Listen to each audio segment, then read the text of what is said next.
Well, today marks an anniversary, a pretty dark one in our history. 5 years now since former Governor Andrew Cuomo declared the COVID-19 health emergency in New York State, which we all think remember for better or worse. Yeah, since then, New York has had a total of 6.7 million recorded cases of COVID, 77,000 recorded deaths from the virus across the state. Joining us now, Dr. Danielle Pauzet from Albany Medical Center. It's hard to believe, March 7th, 2020, where we were then and where we are now. Thank you for being here with us. Sabrina, Steve, thank you for having me. It's amazing it's been 5 years already.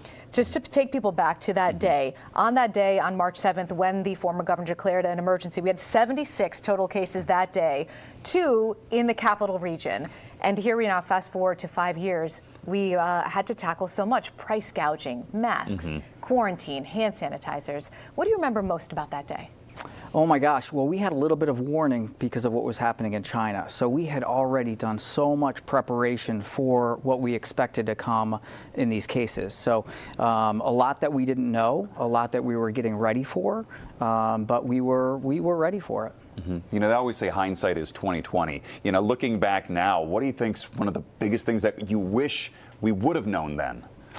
Oh, that's hard to say. I like to focus on what we came together as a group to kind of redesign all that we were doing. We brought together all of the different elements of the hospital to look at how we cared for COVID patients, and that was brand new to us. So we had to develop new algorithms, new care models, but also care for all the things that we typically do in a hospital: deliver babies or do surgeries or care for heart attacks and all those things. So we learned a tremendous amount in that process about how we do things, and that we're able to carry forward to now even. Well, so to kind of follow up on what Steve was asking, so if, God forbid, we do encounter something like this in the future, what would you say you and the hospital has learned that would help you if something like this were to happen again? One of I think there's a lot. I think one of the most important things was communication. I think there was so much information coming at us, you know, new information, different information, maybe conflicting information from multiple different sources.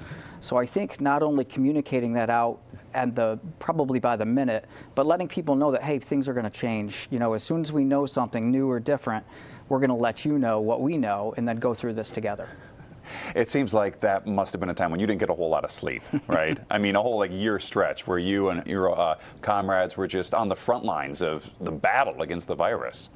Absolutely. It was a little bit of a dichotomy from what we were going through in the healthcare industry and what our friends in the neighborhood, for example, were going through. So we worked every day for months and months and months, whether it was administratively or clinically taking care of patients, and when our friends were kind of working remotely and things like that. So it was a little bit different coming into work and seeing empty roads, and you all remember kind of how that was. Oh, yes. It was a scary time, and we thank you and all the other healthcare professionals for what you did. It was a lot of unknown at that time, so certainly. I'm so glad we're on the other end of it for the most part here. Yeah. So. Dr. Danielle Pauzet from Albany Med, thank you so much for joining us, sir. Thank you so much. Thank you.